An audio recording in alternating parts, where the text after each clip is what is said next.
first off, welcome to the podcast. This is the Freight Train, is what we're calling it, and just looking forward to getting out there talking to interesting people. Man, is really the basis, and it kind of all comes back to people that have somewhat of a connection to country music, whether they be an artist or entrepreneur or a chef or whatever.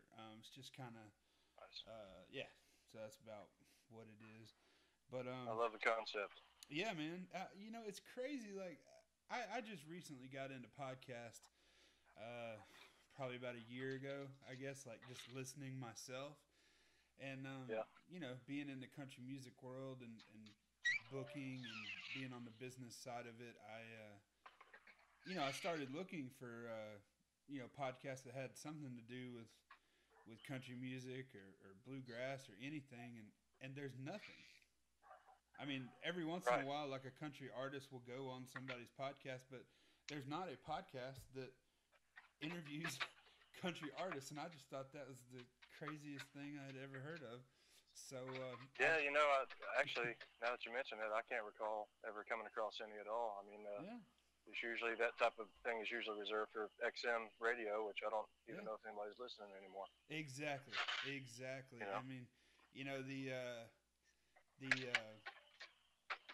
the radio became the TV, and now the TV has become Right. your cell phone. So it's Yeah, that's a evolving. good way to put it. I mean, everything's just evolving. But yeah, so kind of to get this kicked off, I know you're from Georgia, but tell everybody where did you grow up? I was born and raised in Decula, Georgia. Okay, Most of that time I spent on the other side of 316 in a little community called Harbins, okay, Georgia. So that's where I'm from. My family have been there for generations and generations. And, up until recently, I've lived there. We just moved out of town this year, bought a house in Winder. So oh, okay. next town over, pretty much. Well, Winder's where I grew up.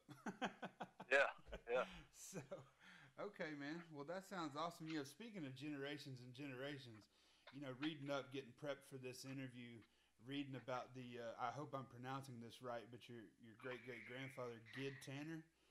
Yeah, yeah. Man, that is some cool stuff, and I hope we get into that later with the skillet liquors and everything like that. But Yeah, for sure. so For sure. We recently got back together and did some cool stuff. So I guess what I want to get into everybody. You've been a musician basically all your life, right? yeah, I started playing music when I was 12 years old, Okay. and actually in Decula Middle School, I picked up the violin and started playing that, and uh, played it in the orchestra all through high school. Actually, Okay. All right. So when did it come around that you wanted to start getting into bands and playing the fiddle and guitar and that kind of stuff? yeah, that I started in seventh grade. I started playing bluegrass fiddle. Okay. I started out in the chicken house on Friday nights, The chicken house. Okay. which is in Decula, which is where you mentioned before the skillet liquors. That's where the skillet liquors have jam sessions every Friday night, Yeah. and it's actually a little converted chicken house that I believe Gordon Tanner, Phil Tanner's son, started out. Um, well, I don't know if that's true or not. You'll have to edit some of this out, but That's fine. I think it was Gordon that started it. It might have started with Gid, like back in the 40s. Yeah. Um, anyway, they would sit around every Friday night and play music, play this old timey North Georgia string band music, is what it's referred to. The labels back in the day in the 20s called it Hillbilly music, Mhm. and sold a lot of records that way. But it started out with Gid Tanner, my great great grandfather. He started the band, and they've kept going and going, and even to this day, they're still a band. They still play, and it's now down to Russ Tanner and Phil Tanner, and then guys like Fleet Stanley and folks like that I grew up playing with. Yeah. And I was over there pretty much every Friday night, and then sometimes Saturdays I'd be at the Everett Barn in Swanee, which is a big bluegrass picking, jam session over there. Yeah, I've heard of on Saturday Barn, nights. yeah. And that's where I really got into playing with an ensemble or playing with people in a band kind of setting. Okay. So I mean, did you just have that feeling when you got out there and started playing? Obviously, you were enjoying it. I mean, did it just hit you one day? Like, this is what I want to do. Like, or was it just a pastime at that point because your family was so into it? Well, honestly, I kind of discovered the family history out as I went. It wasn't something that I was kind of told growing up. And so when I picked up the fiddle, it was legitimately just me wanting to pick up the fiddle. That's amazing. When I went on the Friday nights and heard that music for the first time, I was sold, and I just fell in love with old-timey / bluegrass music in general.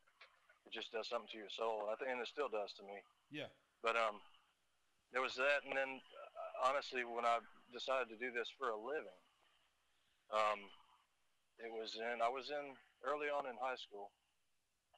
I went out to the Cotton Club, which is the basement of the Tabernacle in Atlanta, and saw Butch Walker for the first time. And it was him coming back from when Marvelous 3 had broken up.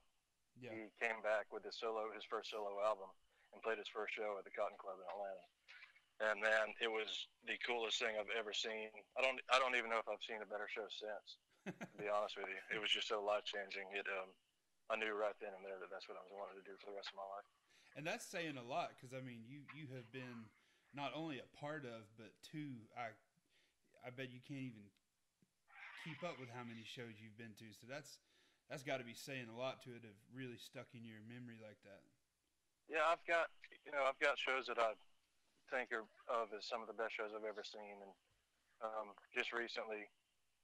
This past year's Bristol Rhythm and Roots reunion, I was there playing as an artist, and got a chance to go by and catch Daryl Scott's performance. Okay. And he was playing about the same time as Buddy Guy, and I definitely wanted to go see Buddy Guy, but I love Daryl. Daryl's just one of my heroes, Yeah. Luckily, he's become an acquaintance. I was going to check out a show, and he started into it. I couldn't walk away. It was so good that I didn't go see Buddy Guy. That's how good it was. Wow. And I have to say that right there is the only show that comes close to that first feeling that I had, that Butch Walker show. And, they couldn't be any more different musically. Yeah, yeah.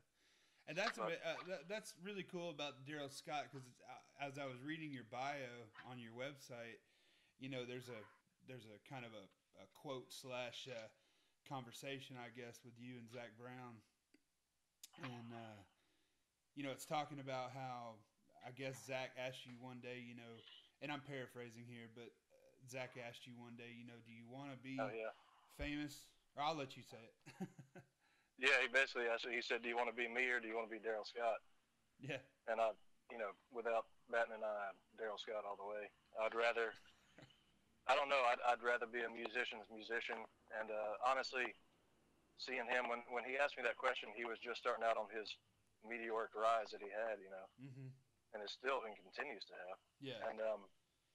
And I've seen everything that he has to deal with on a daily basis, and I haven't even seen it all, but I've seen more than most. Mm-hmm. And I didn't want any part of that either, And then I saw Daryl when I'd opened for him before a couple of times, and been out to see him a lot of shows, and he pulls up in his van. Sometimes he brings his kids on the road. They hop out, they play the show, they hop back in the van, they drive on. That's amazing. And that to me was a lot better than doing radio, meeting with these folks, meeting with these people, playing the show, meeting with more folks. It's just so much of a demand on your time. And Daryl he writes these incredible songs that get picked up and covered by other artists that want to do that kind of thing. Mm-hmm. They go to number one, and he makes enough money to fund his habit of touring and playing music and writing music and making records. Yeah. And that really appealed to me very, very early on in my career. Just making a living, keeping a roof over your head and doing what you love seemed a lot more fulfilling than going out there and trying to blow up as huge as you can get, but then have very little time to yourself and your family. Yeah. And that's, I don't know a ton of artists that have made it to the Zach Brown level. In fact, I don't know any, but, I've got to meet a few of them, and, you're exactly right. It's like when you get to that point, you said something really cool a while ago. You said, he writes amazing songs, and it funds his habit because other people, picked him up, and he makes money that way, and he can continue to do what he loves to do.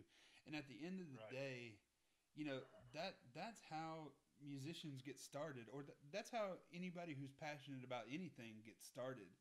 I think sometimes people get wrapped up in, if their song takes off and they start blowing up the charts, and then, people are coming out of the woodwork at you, and you get wrapped up in,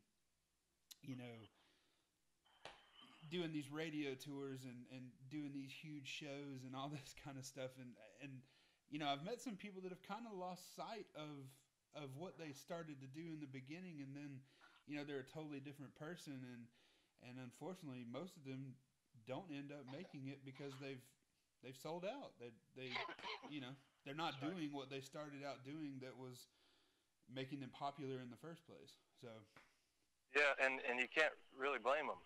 Yeah. Honestly, it's a weird place to be in when you go from hungry and struggling to making all that money. Mm-hmm. And then, like you said, people come out of the woodwork, and you have cousins that you never knew about, Mm-hmm.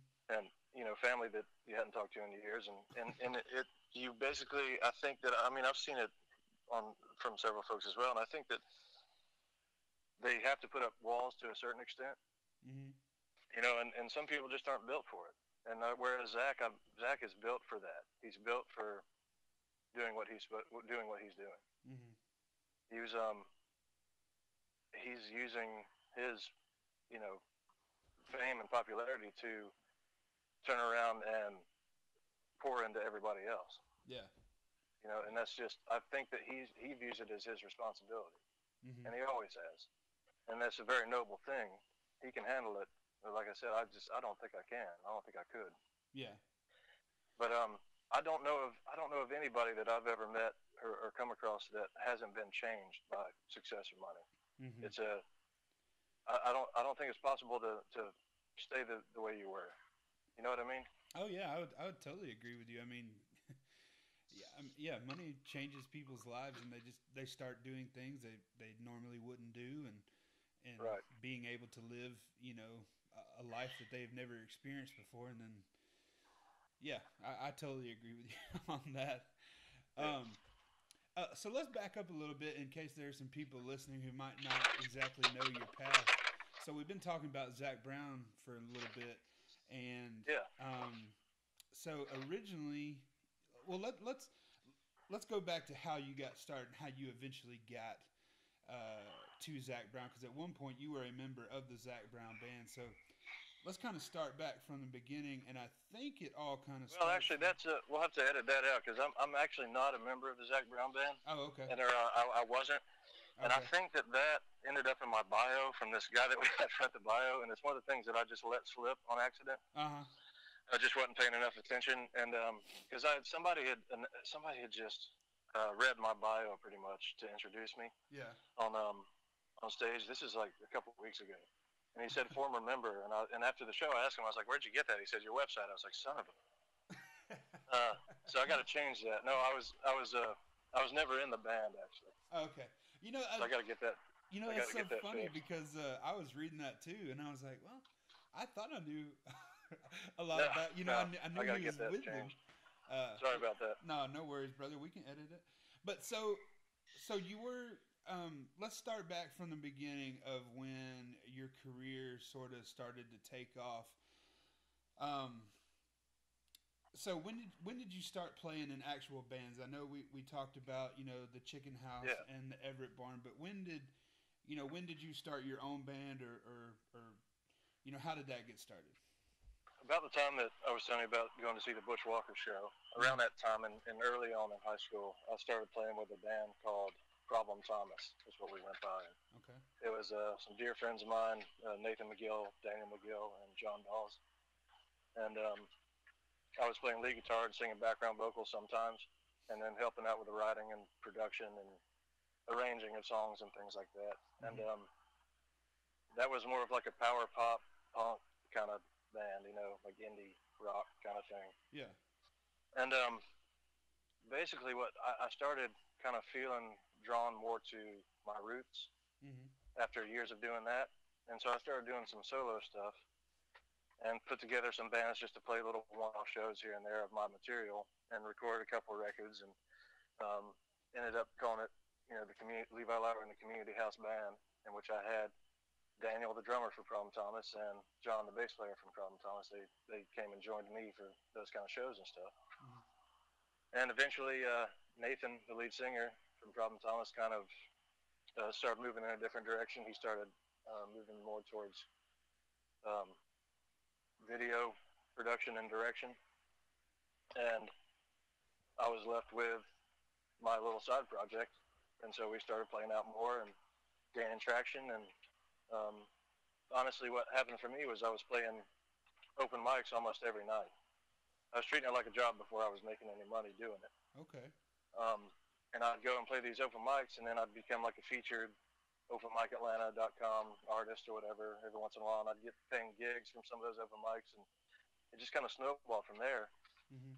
And I got a gig out in the Atlanta Room at Smith's Old Bar, opening up for Sonya Lee. Okay. So I played that show. Sonya approached me afterwards because I was doing the loop thing and playing the fiddle over some of my songs. Mm-hmm. And Sonya approached me afterwards. I was at her house the next day rehearsing for our first gig. And then that started that chapter in my life. And I've played fiddle for Sonya for years and years and years while doing my solo thing on the side too. Okay. But my first gig with Sonya was at the Dixie Tavern in Marietta, Georgia. Ah. And we played Zach Brown's Set Break. Okay. And then we ended up playing every week. We'd play Zach's Set Break. And that's where I first met him and started hanging out with him and everything. And so I met him through Sonya. That's a real cool story, man. And I think it just kind of speaks to, to your success because, the kids these days, and I say kids, people that are out there, trying to be artists today, and I'm not saying everybody, but the majority of people, they're trying to make 60-second Snapchat videos and Instagram live videos, and, they're not going out, putting in the time, the blood, sweat, and the tears in the bars and the coffee houses and the places where the people are, and they're not making those genuine connections. Like, they're never going to meet a Sonya Lee or a Zach Brown because they're not leaving their bedroom. Yeah, yeah, that's tough, man, because you see so many people getting success and fans and everything off of, it can be the stupidest little video that garners way more attention than I've ever got in my entire life, Yeah. And so why not play that lottery? Like, I get it. I understand what they're going for, but they're missing out on the point. Yeah. Music is a community thing. It's a community event. It's meant to be experienced corporately. Mm-hmm. And I think that shutting ourselves off like that is detrimental to the music in general. Yeah. If you're not experiencing, then what in the hell are you going to write about? Exactly. I mean, you can't write about, your boyfriend or your girlfriend breaking up with you forever. If that's you got to do that for the first 2 years because that's what everybody does. Yeah, I did it too, but then you finally break into the meatier subjects. Exactly. But if you're not experiencing life, if you're not out there doing it, I mean, I was playing with Sonya and doing my own shows. I think like there was about 4 or 5 years in a row where we did over 280 shows. That's amazing. We were lifers. We were in it for the long haul. So yeah. And people just do not do that.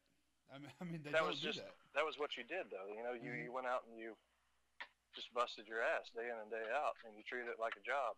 And the landscape has changed a lot due to the internet and social media, but there's no substitute for getting out there, networking face to face, and just playing your ass off. That's right. And I'm going to talk about this artist, and I don't know him personally. I don't know if you've ever met him, but I'm just kind of using him as a metaphor right here. But Kane Brown, okay. He's not particularly my flavor of music, but I just don't understand how, it's kind of like what we just said. He made Vine videos on right. the Vine app, and these women were just going crazy over him, and little Facebook videos, and these women, what people might call a cougar, were going crazy over Kane Brown. It wasn't even young girls. And right. so somebody in Nashville goes, this kid he can sell tickets by just showing up in the door. The show right. doesn't even have to be good. And I remember, for those of you listening, I used to be a booking agent and a tour manager for an act named Daniel Lee. And I remember being, at bars and venues all around the Southeast and people talking about Kane Brown. And I'm like, I have no idea who Kane Brown is. And like, I had my ear to the streets, like, being an artist from Georgia, with Georgia being a hotbed of talent at the time, it was my job to know what was going on the artist landscape, and who was doing what, and so on and so right. forth, because we always wanted to have great opening spots for people and things like that, and I remember going like, who is Kane Brown? But I wasn't his friend on Facebook, so I had no idea who the kid was, and here right. he is selling out venues the next night after us. And he doesn't even have an entire song out. It's a funny thing, but it's always it's true in life. You reap what you sow. Mm-hmm. And if that's, it'll work for a while, but how could it work in the long term unless there's substance there? Exactly.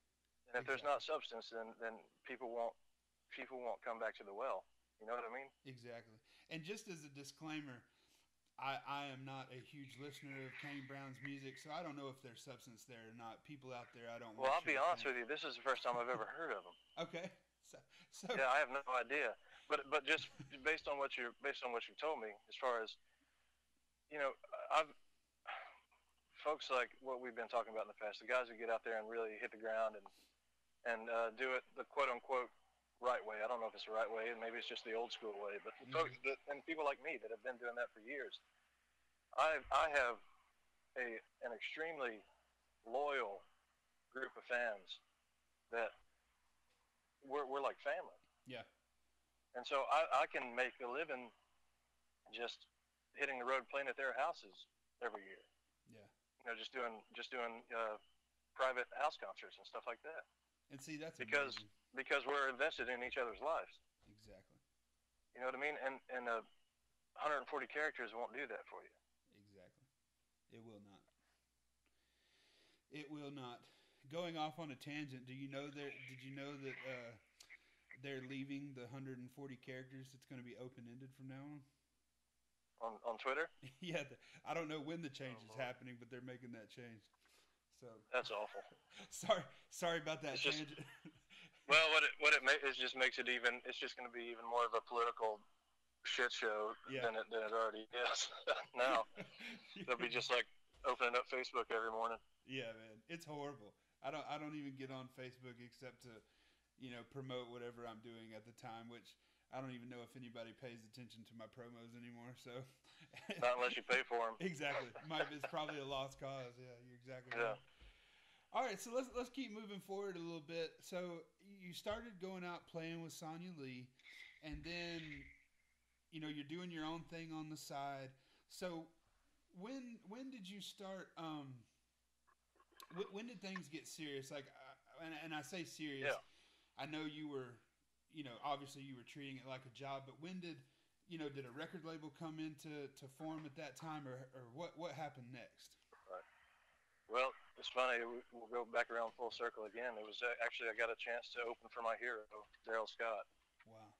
and at Eddie's Attic, back when Eddie was still there. Okay.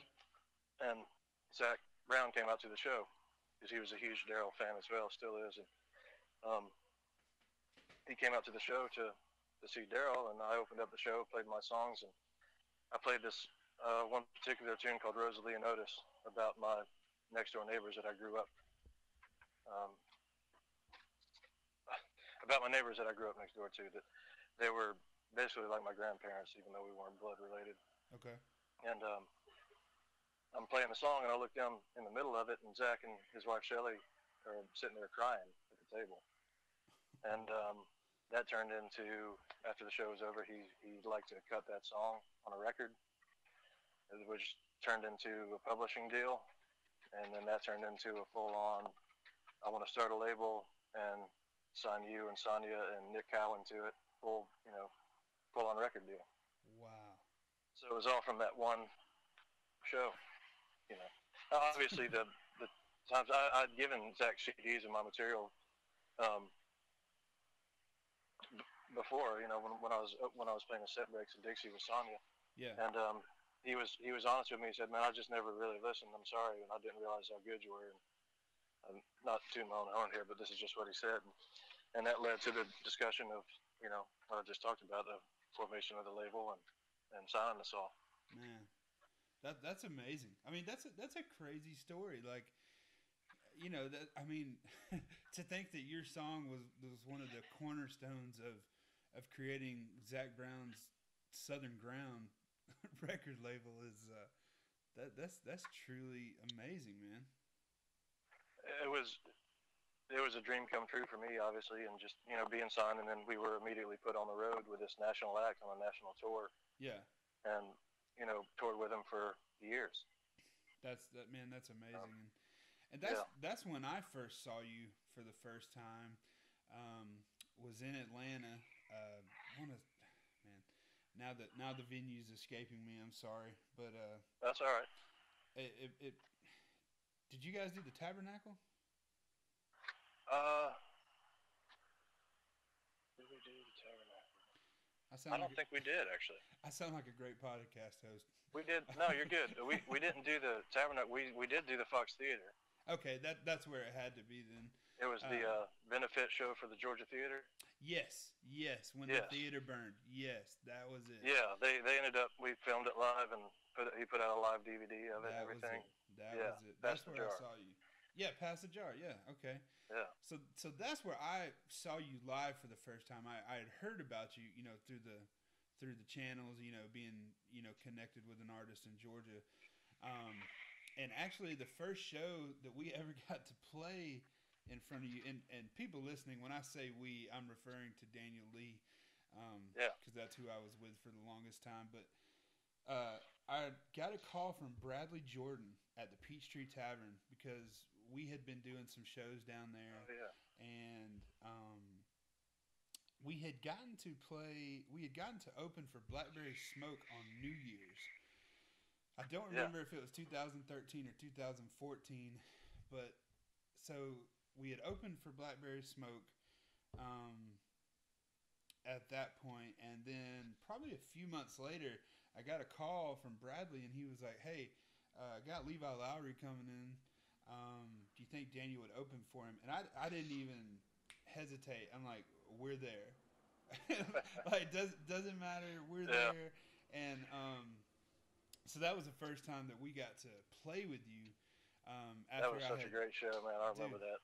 Yeah. That night. That was just awesome. Well, everybody really was hitting on all strides. I think everybody played a great show that night. It was just wonderful. It really was. And for me, it was one of those aha moments, too. Kind of like your Butch Walker moment. I mean, with my guys that I had been working with so hard there, and then seeing what you guys were doing and the crowd interacting, I was like, this is what it's all about. Like, a couple hundred. Man, we were people. just comfortable. Yeah. We were just comfortable because we were doing it all the time. Exactly. So there were no whatever jitters were there were used for a positive purpose. That's how all the shows were back then. It was just we were hitting on all cylinders, and we were just so comfortable on stage. Almost some of the shows were terrible because we were too comfortable. You know what I mean? Like, yeah. but that night in particular, I remember that being just really special. That was a really fun night. Well, that's cool, man. That means a lot to me that you remember that. It was one of the true highlights of my musical life and career, and so that's cool, man. You know, I played shows with Daniel before. Oh, really? Too, but he was in a band called Crashing Ashore. Oh. And I did shows with him when I was in Problem Thomas. Okay, yeah. We used to do shows together at that old church in Winder. Yeah, the 106 West. 106 West. That's right, yep. Man. That brings back some memories. Yeah, that's for a different podcast, people. Sorry, we're not going to get into 106 West, but great people. The Tollersons owned that. Yeah, Tom and Becky. Great people. Yeah, I went to school with their daughter, Sarah Tollerson. Yeah, she was great too, man. Yeah. Not to get off on a tangent, but I think she's like in Boston doing music now. I think so. She made that move a while back, and yeah, I need to look her up because I haven't heard from her in a long time. Yeah. She married a producer, I want to say. I hope that's Gotcha. not wrong, but yeah. All right, so reeling it back in a little bit. So you this happens with Zach and you know, they start Southern Ground, and you and Sonia and Nick Cowan are on there. And so in 2011, well, you had a release in 2008. Was that on Southern Ground? No, it was not. Okay. It was an independent that we did with the band, and just did it all at the house, you know. Okay. Made it on a shoestring budget, and tried to sell as many copies as we could. No, I hear you, man. And you know that this speaks to my age probably, but I remember I was at a lake house down in Lake Sinclair, and somebody gave me a burnt CD of that album and a Corey Smith CD that was burnt. And I remember thinking, I was like, man, this music is amazing. And so that's probably when I first heard of you, when you put out that album. Okay. Yeah. You were down in Lake Sinclair? Yeah, some friends of my parents had a lake house down there, and we would go there, I mean, anytime we could, you know, during the summer. And so we would, that's cool. You know, meet people around there and go into Milledgeville every once in a while, Capital City. Yeah. And man, that's funny. I used to spend some time there when I was younger. My stepfather's mother lived out on Lake Sinclair. She had a house on the lake, and we'd go out there and crappie fishing, and go into Milledgeville, like you said, every once in a while, but not too much. It was kind of nice just to stay right there on the lake. But exactly. That was when I was younger, but I used to spend a good bit of time out there. But you know, that's place. Funny. You said a burned copy. It might have been the original. Really? Because that was how we did it. You know, I'd make labels at the house and kind of set up like an assembly line at the table, and me and my wife would just put labels on burned CDs. That's awesome, man. It was back before I could afford, you know, to pay this maker $1,500 for 1,000 copies or whatever it was at the time, you know. And see, like, and that's another thing, man. It's like a lost art, you know. These, you know, people they just will not burn CDs and hand them out like they used to. It's I mean, but you can just give somebody a card and say, head to this link and download it. Yeah, you know? Exactly. Which honestly, I take advantage of stuff like that as much as I can, because you know, there's no money up front. Yeah. You can just have them downloaded, and then they got it, because the days of the physical medium for music are just disappearing quickly. And thank God vinyl's coming back into style, because I love that. Yeah. I collect it too, so it's just great to have all these new releases coming out that I can hop on the record player downstairs and listen to, because that was the glory days. And I wasn't really around for it. You know, my parents always had a turntable, so I got to listen to their records. Yeah. But when you actually, there's something about putting it on and listening to the whole damn thing before you flip it over.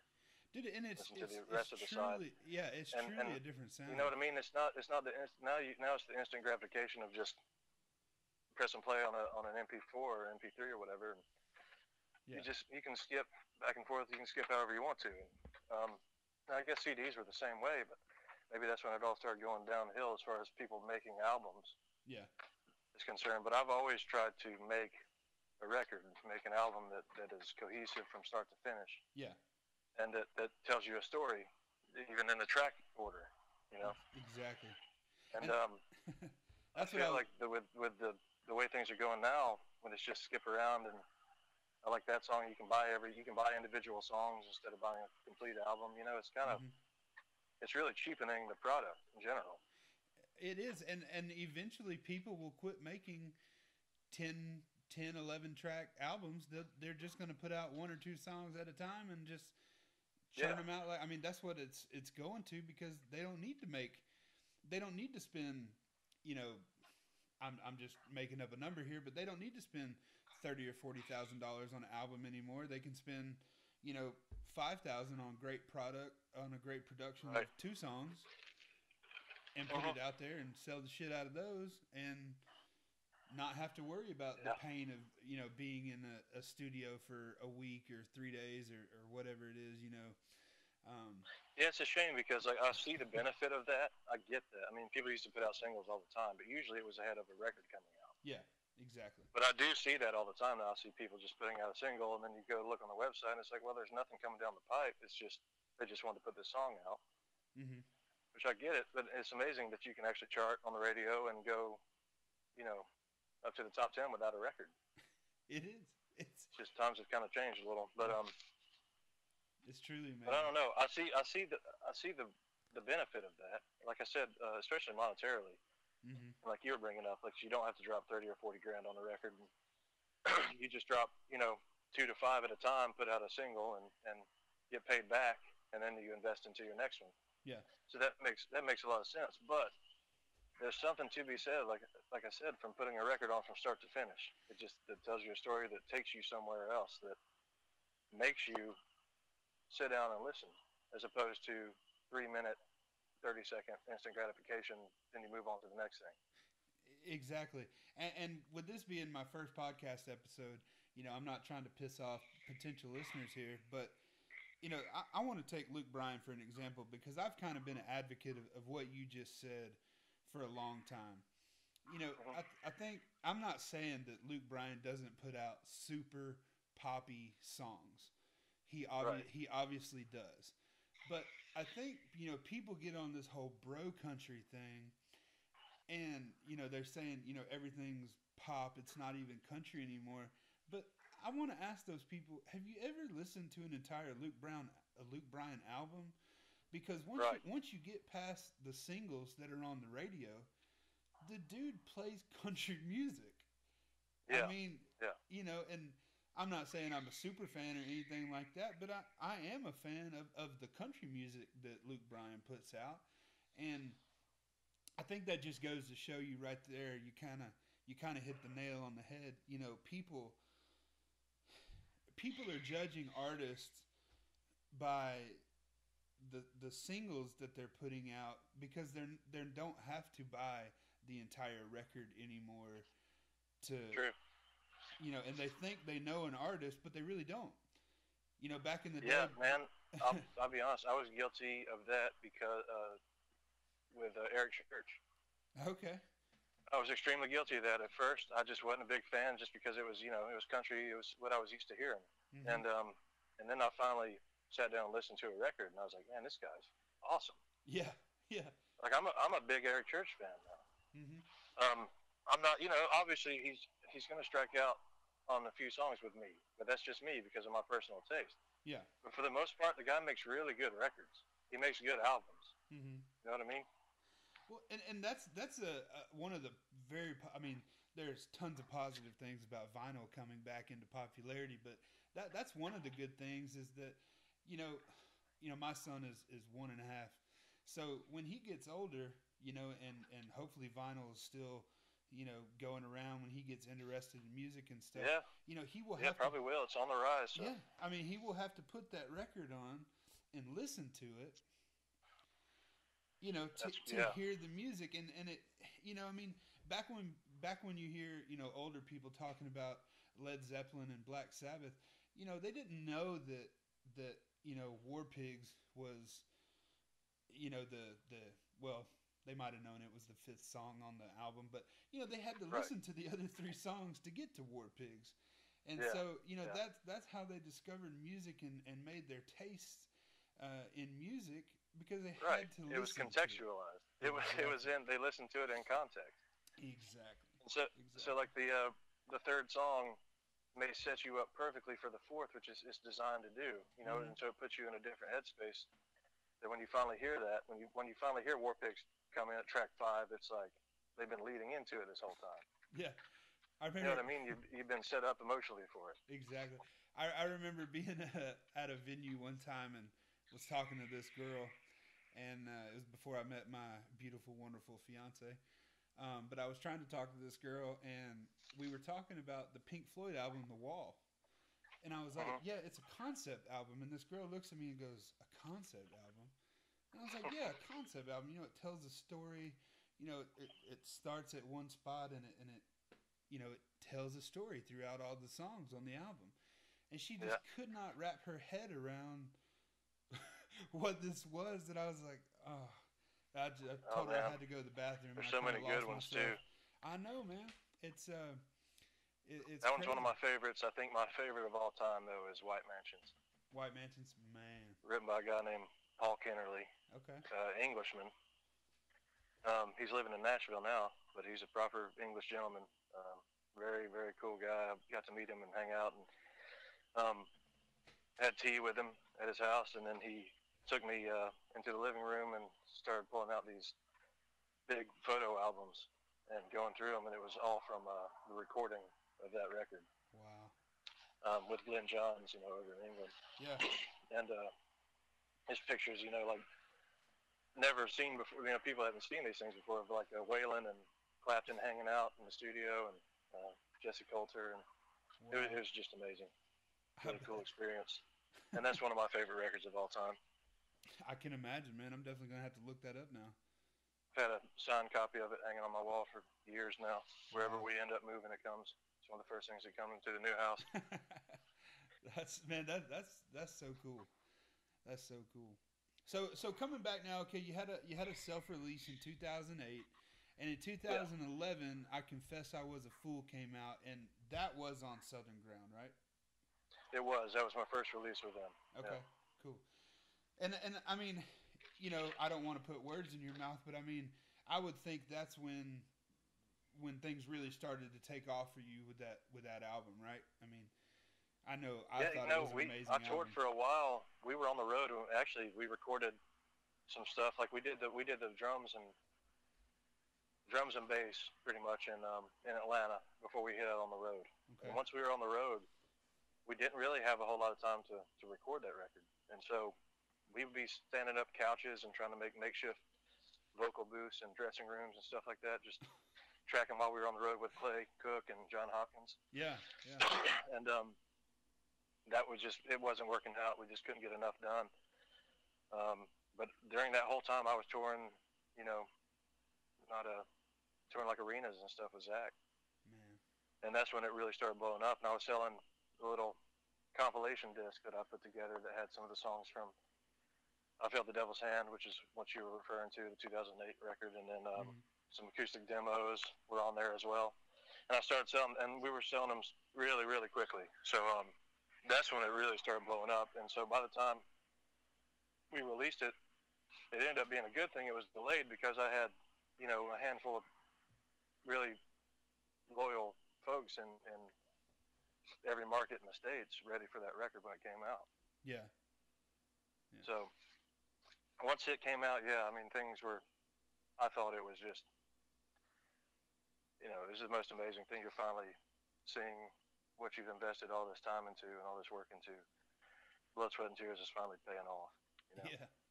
And, you know, I want to ask you what your favorite song on that album is. And, you know, I'm sure it's probably like asking, you know, which of your kids is your favorite. But me personally, well, first, tell me what your favorite song on that album is. Man, for sentimental reasons and just because it was kind of the one that got the ball rolling, Rosalie Notice is hard to beat for me. Yeah. And that's an amazing song, but I'll be 100% honest with you. If you look on my iTunes on my phone right now and you look at the most played songs, Wherever We Break Down is. Oh yeah. I mean, dude, I'm not lying. To this day, I probably listen to that song 5 times a week. I mean, and that's cool. I appreciate that. yeah. I've had a lot of folks really latch onto that one, and thankfully, I've performed it at weddings, and have been asked to do a little personalized recordings and stuff like that for weddings, and Yeah. a lot of people really like it. And it's funny that they would choose that as like their first dance, because of how just a dark period that song came out of for us. Stephanie was pregnant with our second son, and we were evicted from the house. Oh man. When I wrote that, and that's what it's about. Is I don't really know where we're going to go, but I know I'm going to be okay because we're together. Yeah. It's the sentiment, and that's where that song came out of. Man, that's such a cool story. I love hearing the stories behind the songs, and that's kind of cool to hear that. I mean, that being one of my favorite songs.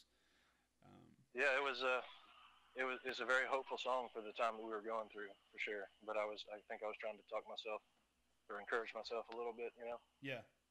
as well as her. Yeah. And it came really quick. It's one of those that I didn't really have to work too hard for it. That's pretty cool. So I Confess I Was a Fool was your first release on Southern Ground, and it came out in 2011. Now, in 2012, I think you did something really cool with John Driscoll Hopkins had his own album, Daylight, that he did with the Balsam Range guys.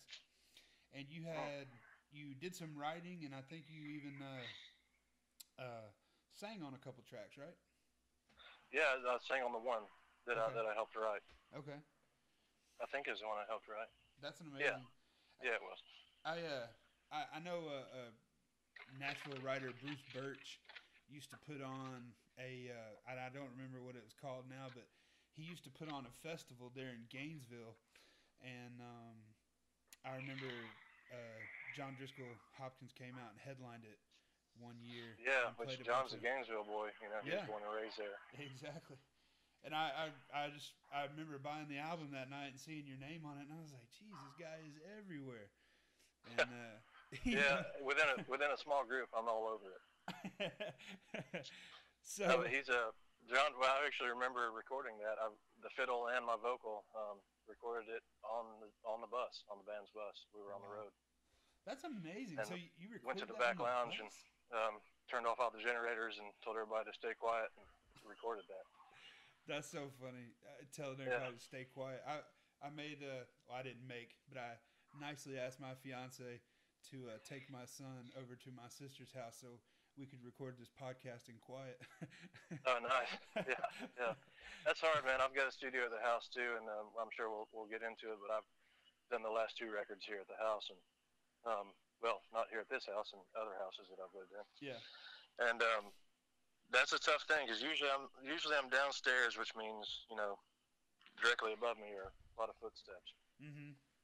So it can get a little frustrating at times, but it just depends on what the track is. Like if it's on a vocal track that's going to be pretty out front in the mix, you can't really get by with any foot stomping. But if it's an electric guitar that you're kind of burying and panning to the right a little bit, then you can leave a little bit of that stuff in there.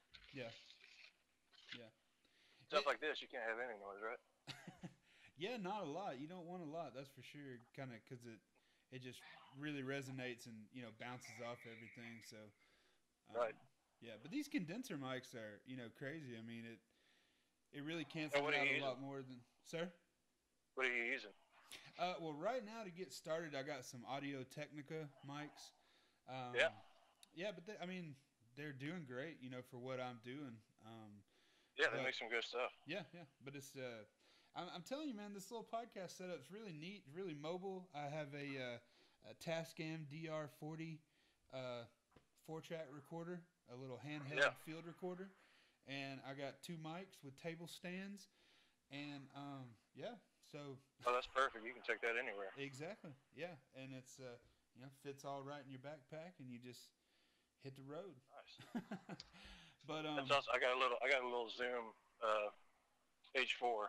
Okay. Yeah. That I'll take around. I haven't really used the input for mics yet. I've done it I mainly use it for live recording stuff. Mm-hmm. And it's got the 2 built-in stereo mics on the top. Yeah. And so I'll use that for the room mic, and then I'll get 2 1/4 inches straight off the board for like an overall mix, and just kind of blend those together when I get back home.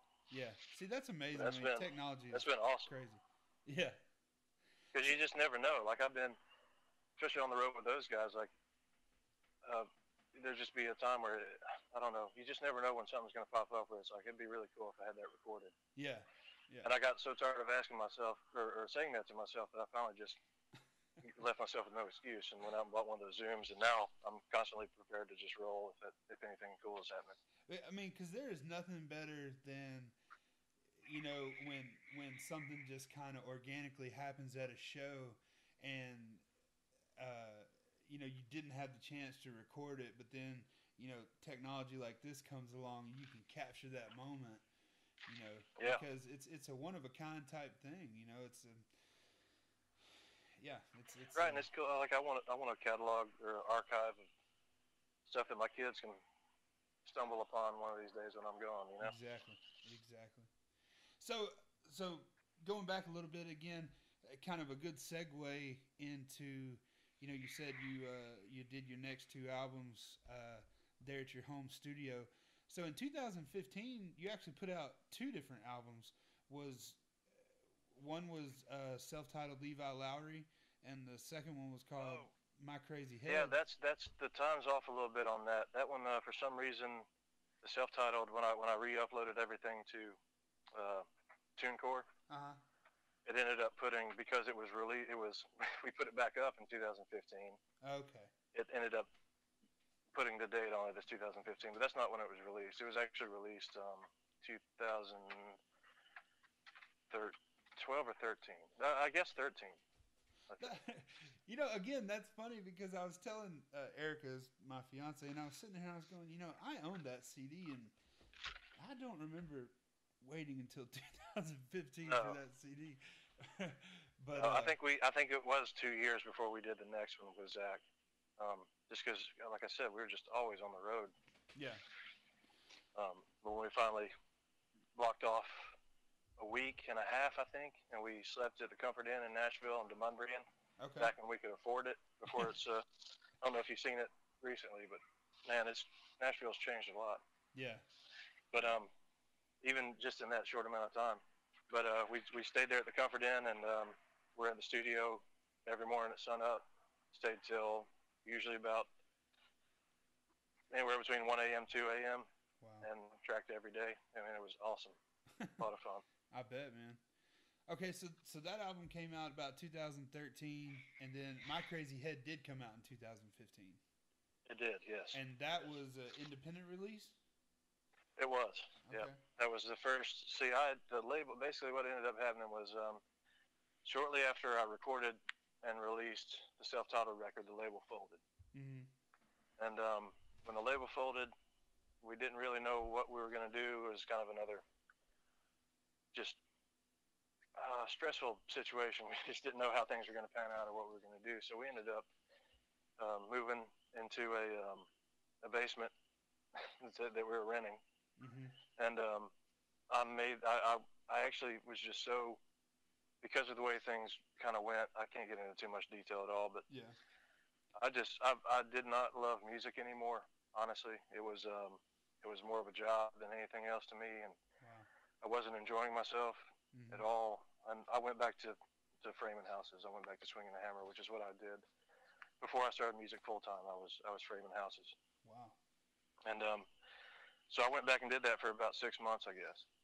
And in those 6 months, I just kind of stayed away from music in general, except for listening, obviously, and things like that. And I just really, my heart wasn't in it anymore. This is funny, but I drive a lot now, especially I'm back traveling again. And then in the past, we'd spent hours and hours and hours on the road. Yeah.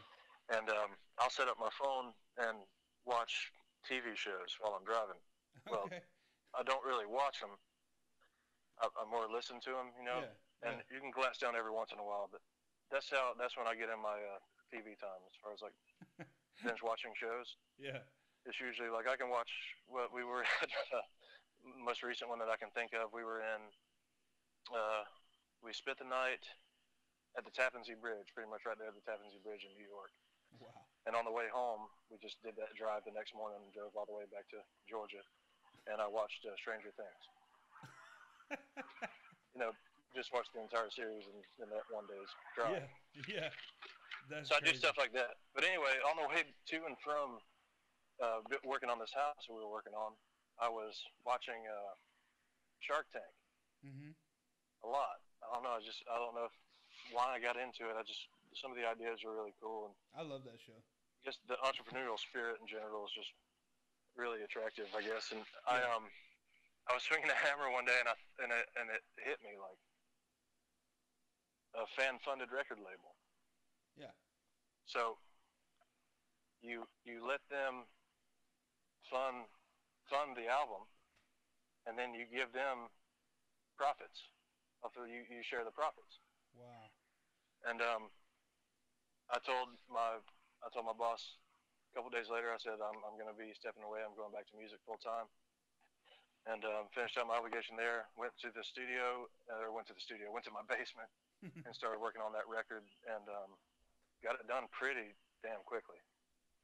And we put it out there. The fans were able to come in at $100, no more, no less. That was their initial investment.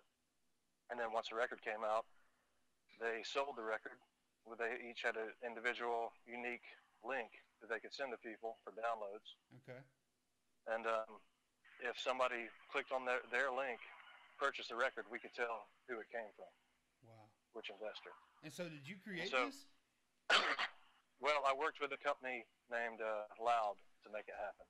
Wow. They were kind of experimenting around with the same idea. My idea was to broaden it a little bit and take it more, just to widen the scope of it in general. Yeah. They were doing things for Georgia artists only and Georgia fans only. Okay. And I tweaked some of their ideas and took it to nationwide, where we could take nationwide investors and sell the record, in America. Yeah. In general. Yeah. So once they bought in, like I said, they could sell the record, and they would get 100% of the record sales until they recouped their $100 investment. Wow. And then after they recouped, then it went to a 50-50 split on every record sold. Dude, that's amazing. So I love the idea. Like I still think it's something that could really, really work. Yeah. It was not the most successful for us. I mean, on the front end, it was great because it paid for the record. It paid for everything that we needed. Yeah. And but it was so bizarre. I mean, the fans, a lot of them felt bad about making money on selling my records. So they wanted to give you the money to get it done, but then they didn't want to take half of the profits for getting out there and pushing it for you. Yeah, and so we had people like were taking our profits and turning around and giving it back to us. Wow. And then we had, and then a lot of people just they could not figure out how to send a link to somebody. I mean, you could text the link to somebody directly. You could share it as a Facebook status, and anybody that clicked on it, or Twitter, or however you wanted to share it.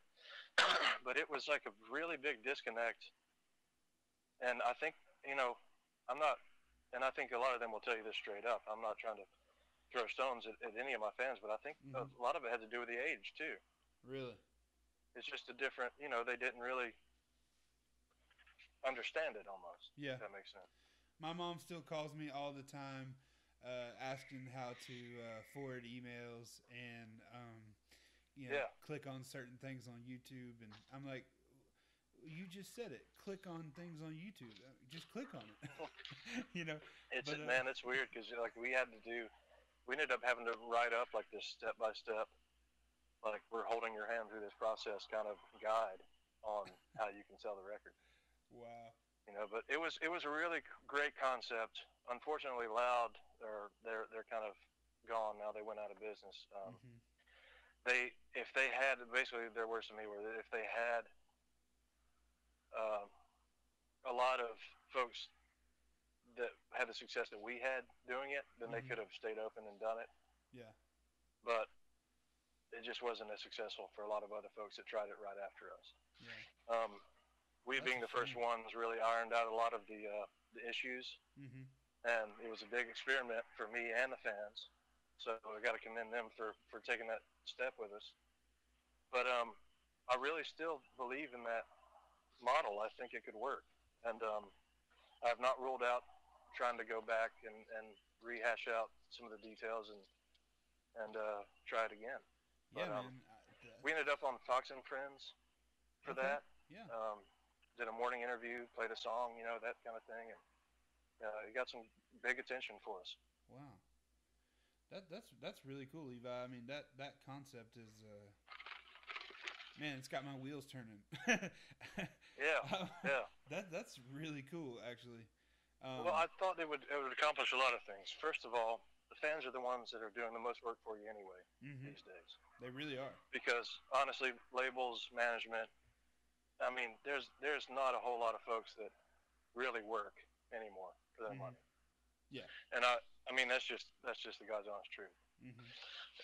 But I thought, why in the world would I give a PR company, $15,000 to $20,000 to work this record when I could give it to the fans to work? Because they're going to do it anyway. They're going to be the ones sharing it anyway. Exactly. Man. So let them have the money for the time and trouble. Yeah. I view it as a really cool model, and I also think it could work really well in taking existing labels' back catalogs and revitalizing them. Exactly. Like, let's say I mean, think about Aerosmith. Yeah. Well, let's go back and give the fans Night in the Ruts to sell like that. Wow. And then they promote it. They send out their links. Then all of a sudden, a record that you haven't thought about in decades Mm-hmm. is making you money again. Dude, Levi, I think right here on the inaugural episode of the FreightTrain Podcast, you just changed the music business. Well, like I said, we tried it, and we haven't done it. We haven't done it again yet, but we do want to do it again. We're looking into ways to and to see how we can make it more beneficial for folks. I think one of the biggest issues that we had was that we weren't able to do it with an iTunes or with an Amazon Prime or with a Play Store. Yeah. Like, it didn't work like that. You know what I mean? Yeah. We had to create our own space to house the music. Mm-hmm. We had to, and so it was another step that people had to go through that they didn't want to go through. Yeah. They would just say, well, I'll wait for it to come out on iTunes. Yeah. You know what I mean? And people So are that's lazy. the biggest thing. If you could find a way to do it and integrate it with the iTunes of the world, but then they're taking their cut, and it might not be making anything. Yeah, exactly. So it's a hard thing to figure out, but worth thinking about. Right on. Yeah, I mean that's a truly amazing concept, I think. But so getting back into you and your journey here. So being out on the road with Zach Brown and everybody, you eventually co-wrote Colder Weather. So anybody who's out there listening to country music, you've heard Colder Weather by the Zach Brown Band, and my man Levi Lowrey right here co-wrote it. So tell us the origin of this and a little bit about that whole experience. Well, that was Wyatt Durrett's baby, and that was his song. He believed in it. He had the chorus, and he'd walk around singing the chorus for, it was years. It had to be at least a couple of years, I think, that he was singing that chorus. And always told me that he wanted me to write the verses for it. Mm-hmm. And we just never had that. Like I said, we were always on the road, and Wyatt was on the road with us full time too. And for some unknown reason, man, we never sat down and worked on that tune. Mm-hmm. And we finally had some time off. Wyatt was at his house in Atlanta, called me up. I drove down there, sat down with him, and we wrote it. And the version that we wrote was actually 3 verses, and then the choruses. And we were done. We had it kind of wrapped up, and all of a sudden, out of nowhere, Coy Bowles who plays guitar for Zach. Yeah. He shows up at Wyatt's door just unannounced, and we tell him about the song, and he's just there to pop in and whatever. Mm-hmm. We tell him about the song, and we play it for him, and he said, "I think I got something," and he had this bridge that he and Zach had written for another song. It's a winding road when you're in the Lost in Town. Yeah. That whole thing, and he said, "I think this will fit in there," and he plays it for us, and me and Wyatt just look at each other and say, "That's it. That's a hit song." And it was. So we toss that in there, and then the rest is, thank God, it went number one, and it was number one for 2 weeks. Then that's truly amazing. I mean, because there are not a lot of people out there that can say they were part of a number one song, let alone a number one song that was number one for 2 weeks. I mean, that's. Yeah, these days they don't stay up there very long. I think everybody just kind of gets a turn and then it jumps back down, Yeah. So I was amazed to see it up there for 2 weeks. Yeah, that's crazy. It meant a lot to me, and we ended up being nominated for Song of the Year at the CMAs for that one. So I got to go do all that and get dressed up and hang out backstage, and I got to talk to Chris Christopherson that night for a while. Whoa. It was just an amazing experience. Amazing. I bet it was. And that same weekend that I was up there, I got to attend the BMI Awards and got an award for colder weather as well. It was pretty special. That's amazing, man. That's really cool. So man, that's just a truly, I mean, your career, and by no means is your career over. I think honestly you're probably just branching out into the second part of your career here post label life, I guess you can call it. And so you have kind of joined the Skillet Lickers, right? Your great grandfather Gid Tanner, was originally in the Skillet Lickers back in the 40s, and so you guys are calling this Skillet Lickers too, right? Well, they are. See, I'm not actually in that band either. Okay. No, I partnered up with them for this project that I had in mind, and this is one that I've had in mind for years now, and have been really wanting to do it, and the timing was finally right. And so for this record, I wanted to call it Roots and Branches, and be a double album: first disc Roots, second disc Branches. Yeah. And so for the first disc, I literally went back to my roots and went back to the chicken house and set up 2 microphones and recorded just a ton of songs with the Skillet Lickers. Wow. Just sitting around those 2 mics, back where I originally learned how to play music in the first place. That's so cool, man. I mean, that's so cool that you. I'm just so happy that I was finally able to do it, and just so grateful that it was I could finally bring it to fruition, because it's something that I've wanted to have for a long time, just for myself. Yeah. Even, to have a recording like that. So. And I think it's really cool. I mean, because there aren't a lot of 2-disc albums that come out, let alone with 21 tracks. I mean, that is a shitload of music. Yeah, and one of the things that made it easier, obviously, was that I didn't write the first disc. I didn't have to. I just went back and we did all the old songs that we used to do. Yeah. And the old-timey stuff, and so that was easier. But it's just something, like I said, it's something that I've always wanted to do, and I knew I wanted to do it simply because I felt like spot micing everybody and then getting involved in like a multi-track recording of this music that's not really listened to that way. When you're standing around a group of bluegrass musicians playing, you don't have your ear on the fiddle and then have your ear on the banjo and your ear on the bass all at the same time. You know what I mean? Yeah. You take so it we all literally in just at the put same up time. 2 microphones. I did a mid-side recording set up the exact same way that there was an original field recording done there back in the 70s. Okay. That I grew up listening to and emulating. It was Gordon Tanner on the fiddle, Phil's father. Yeah.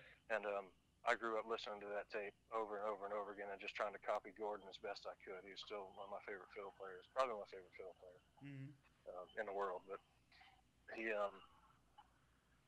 don't know, it's just something so special about that recording, because it was literally 2 microphones and those guys sitting around it, and I kind of wanted to recreate that. Yeah. And so that's what we ended up doing. It's a little more polished field recording is all it is. And because of the mid-side technique that I used, if you put on headphones and listen to it, it sounds like you're sitting right there in the middle of us. It's really neat. That's amazing. I can't wait to hear it. I cannot wait to hear it. So now, has it been released yet? It's out, yeah. Okay. Okay. It's out. It actually came out early. Well, not early. Came out last year. So everybody listening, go out and not only that CD, but look up the rest of Levi's catalog and just immerse yourself in this music. I can't We would wait. appreciate it. Yeah, definitely, brother, definitely. So first of all, Levi, I just want to say thank you so much for coming on my podcast, and I hope we can do this again soon. Absolutely, man. I'm down anytime. I really enjoyed it. It was a great conversation, and I just thank you for thinking of me. Oh, of course, man. Of course. You've been one of my favorite artists for a long time. So everybody can find you at LeviLowreyOfficial.com. Can they That's right. find you on all the socials as well, I'm sure? Yeah, I'm all over that stuff. More than I want to be. All right. I'm all over that. And then the music's on iTunes and everywhere that you can buy music. It's out there. So Awesome. yeah. Awesome. Well, Levi, once again, thank you so much for talking to me. Everybody go out, find all of his music, and just gobble it up. So, everybody, thank you so much, and have a good night. Thanks, man. All right, Levi. Thank you so much, brother.